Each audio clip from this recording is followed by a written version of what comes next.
Well, welcome back to storytelling.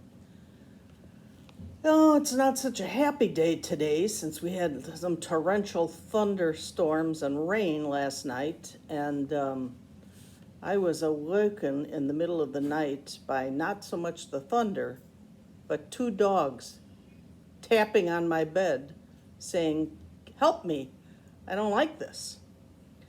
But we all managed to get back to sleep. So, I want to continue with a few more of these animal stories because they are so pleasant and heartwarming, and almost everybody loves animals. So, this one I'm going to read is called The Captain, and it's sad but beautiful. In the middle of Iowa, on acreage just on the outskirts of a little town, sits an old farmhouse. Inside the house, there are lots of couches and soft, comfortable chairs, hand-built perches and scratching posts, kitty doors that lead to outside pens with grass and trees and lots of sunny spots to stretch out. Every day, volunteers come to groom and pet and feed freshly cooked food to the many cats who have this farmhouse all to themselves. There's also a small staff who keep the cat's house sparkling clean. There are dogs there, too. Out back behind the house, near the garden and the orchard, are large dog kennels with insulated and heated dog houses in them.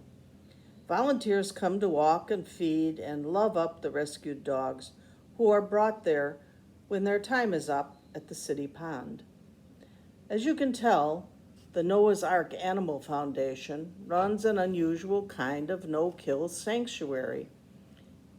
Yet it is a safe, licensed, state-licensed animal shelter, officially run as a nonprofit charitable organization for over a decade. For many years, I had dreamed of running a shelter for lost, stray, and abandoned animals. But I wanted the shelter to be comfortable and home-like. Plus, I wanted to feed the animals healthy, high-quality food and treat any animals with natural remedies. Noah's Ark has been that dream come true for me. It has been wonderful to watch as the often malnourished animals who come to the shelter start to blossom with health. Their shining coats, their bright eyes, make all the hard work worthwhile. Their personalities blossom too. Some of the cats assume the role of official greeter, strolling out to inspect anyone who comes to visit. Freddie, a large and beautiful gray Persian, was one of these greeters at Noah's Ark. In fact, I called Freddie the Captain.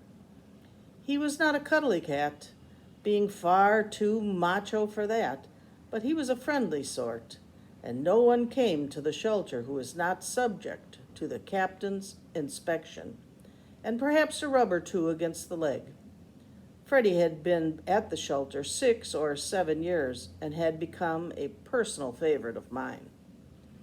One Saturday morning, I received a frantic call from one of the volunteers who had gone to feed the cats that morning. Something terrible had happened. I had to come right away. Nothing could have prepared me for what I found when I arrived at the shelter. During the night, someone had broken into the locked shelter and gone on a killing spree, using blunt instruments to murder and maim over 25 cats. The shock was devastating, and I was almost numb as I called the police and other volunteers to come and help.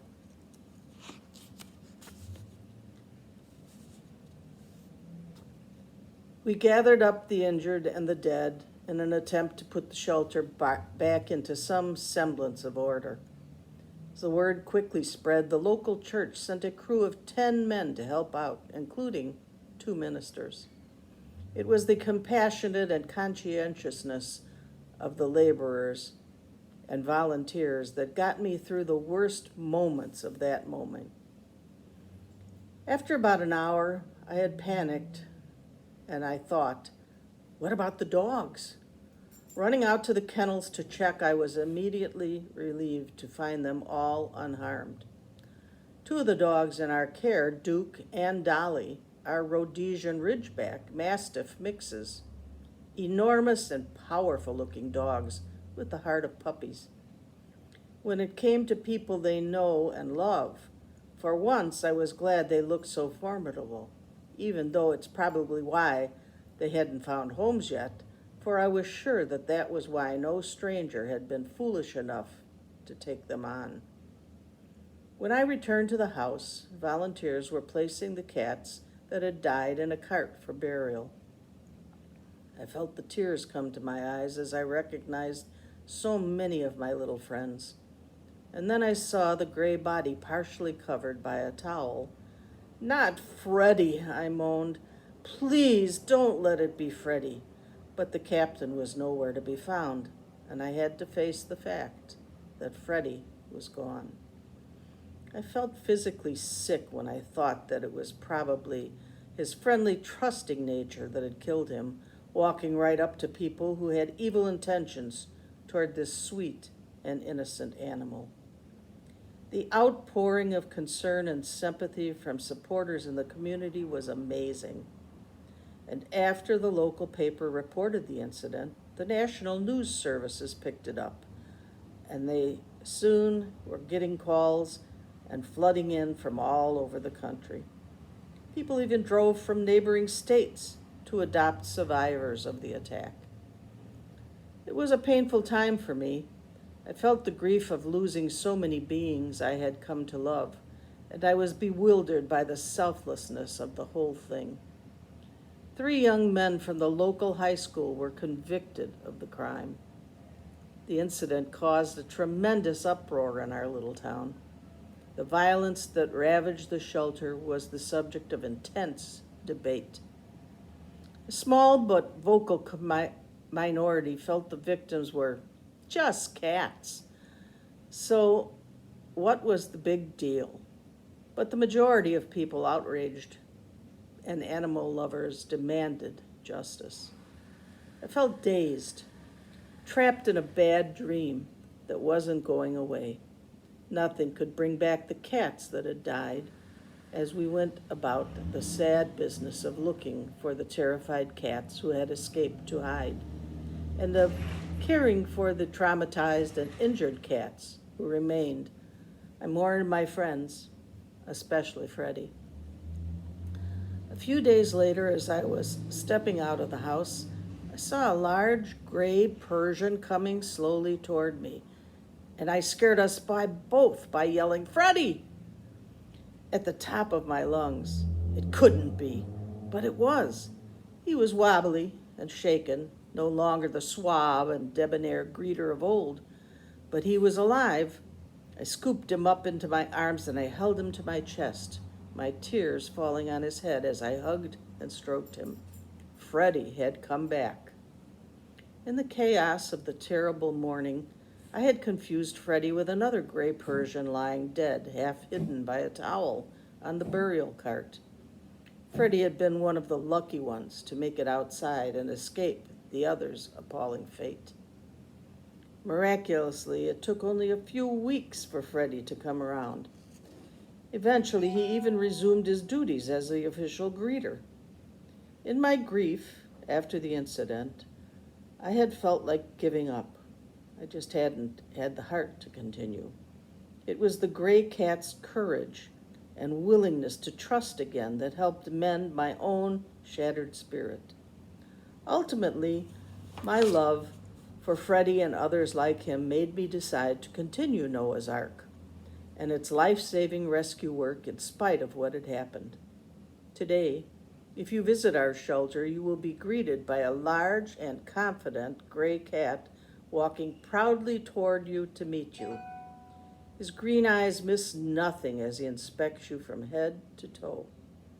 If you pass muster, then you may feel his large bulk pressing affectionately against your shins. For the captain, I am happy to report, it's business as usual. Now, isn't that a sweet story? It's a little bit sad in the beginning that people could be so mean and nasty that they would do such a horrible thing to innocent animals. But unfortunately, that's the way some people are. And you can't ever put past the evil and nasty things that people are willing to do. And I'm going to finish off here today with a little short thing that made me smile when I read it, but it's good advice for everyone. It's called The Things We Can Learn from a Dog. And since I have 2 dogs, I have to take all of these things to heart. Number 1, never pass up the opportunity to go for a joyride.